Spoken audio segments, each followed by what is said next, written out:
بسم اللہ الرحمن الرحیم۔ سورہ بقرہ کی آیت نمبر 41 میں نصیحتوں کی ایک کہکشاں سجائی گئی ہے۔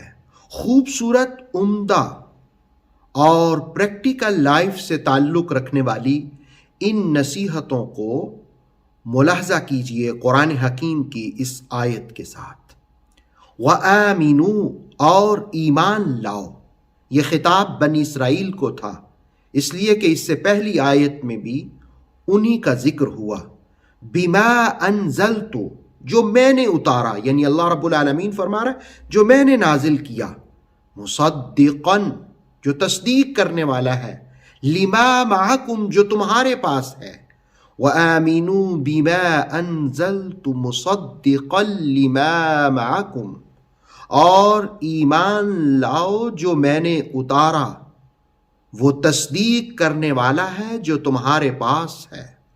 And believe in what I have sent down, confirming that which is already with you.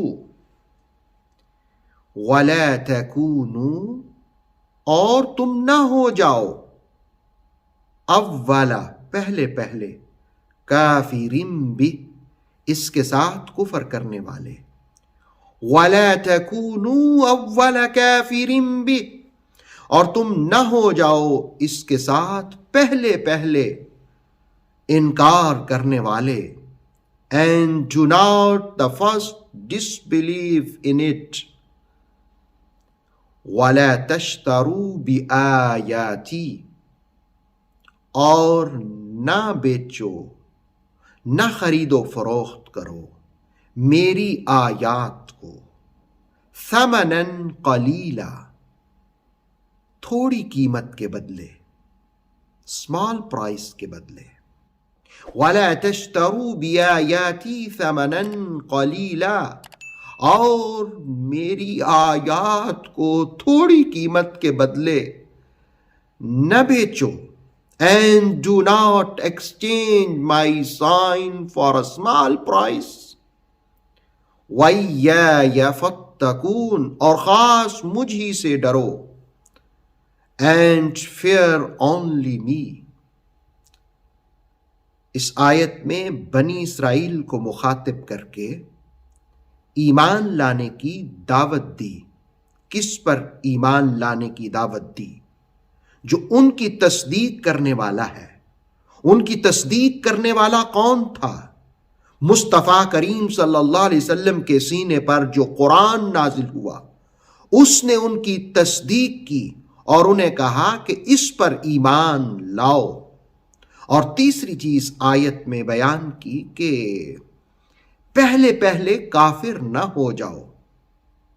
یہ کیوں کہا؟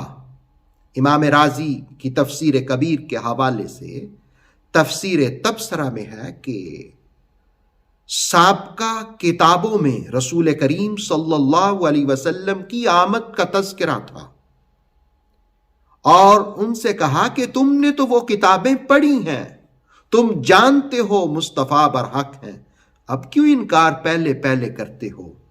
اور دوسری وجہ یہ کہ تم مصطفیٰ کریم علیہ السلام کا انکار کر کے مشرکین مکہ کی طرح نہ ہو جاؤ۔ اور تیسری وجہ یہ کہ اہل کتاب سے تم ہو، اور اس وقت تک اہل کتاب اپنے آپ کو اچھا سمجھتے تھے، لوگ ان کی عزت کرتے تھے، یہ کتاب والے ہیں۔ تو کہا اب تم تو کافر نہ بنو۔ اور چوتھی وجہ یہ کہ تم تو اپنی کتابوں کے عالم ہو، احبار ہو، اور تمہیں کفر کرنا سوٹ نہیں کرتا۔ تو اس لیے قرآن مجید نے کہا کہ پہلے انکار نہ کرو۔ اور چوتھی چیز آیت میں کہ تھوڑی قیمت کے بدلے میں، یعنی دنیاوی مفاد کی خاطر تم دین کو چھوڑ دو، یہ کتنی زیادتی ہے۔ اس آیت کا پس منظر یہ ہے کہ کعب بن اشرف نے بنی اسرائیل کے احبار سے پوچھا، ان کے علماء سے پوچھا کہ تم خاتم النبیین صلی اللہ علیہ وسلم کے بارے میں کیا کہتے ہو؟ تو انہوں نے کہا کہ وہ سچے نبی ہیں۔ تو کعب بن اشرف نے کہا جو انعام و صلہ میں تمہیں دیتا ہوں آج سے وہ میں بند کرتا ہوں، یا مجھ سے انعام و اکرام دولت لینے کے لیے ان کے خلاف کچھ ثابت کرو۔ تو مفاد پرست احبار نے کہا کہ ہم نے بغیر سوچے ہی بات کر دی تھی، ہمیں کچھ وقت دو۔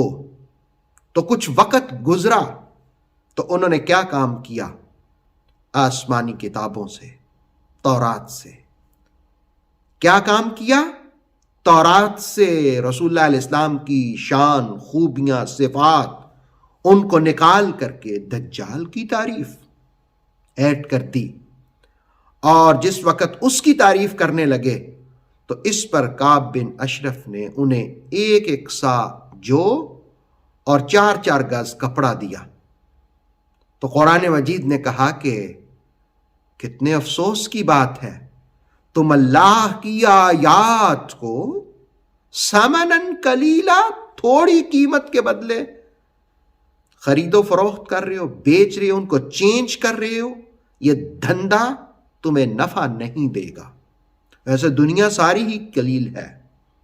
وَإِيَّايَ فَاتَّقُونَ، ارشاد باری ہوا کہ خاص مجھ ہی سے ڈرو، مجھ ہی سے تقوی اختیار کرو۔ اس آیت سے جو باتیں ہم سیکھ سکتے ہیں ان میں پہلی بات یہ ہے کہ دنیاوی مفاد کی خاطر دین کو بدل دینا یہ باعث ہلاکت ہے، اور دوسری چیز کہ حق کو مسخ کرنا شیطانی کام ہے، اور تیسری چیز قرآن مجید فلاح اور کامیابی کا ضامن ہے، اس کو اختیار کرنا چاہیے، اور چوتھی چیز دین کو دھندا نہیں بنانا چاہیے۔ البتہ جو لوگ محصور فی سبیل قرآن ہیں، فی سبیل اللہ ہیں، ان کی خدمت کو چٹی بھی نہیں سمجھنا چاہیے بلکہ ظرف کھلا رکھنا چاہیے۔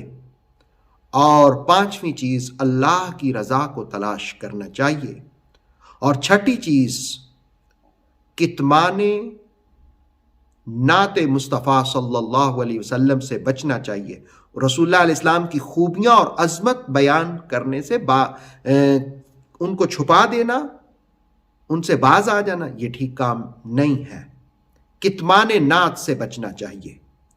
اور ساتویں بات جو تفسیر تبصرہ نے قلم بند کی کہ غلط افکار سے بھی بچنا چاہیے۔ اللہ رب العالمین اس آیت کی تعلیمات پر عمل کی توفیق عطا فرمائے۔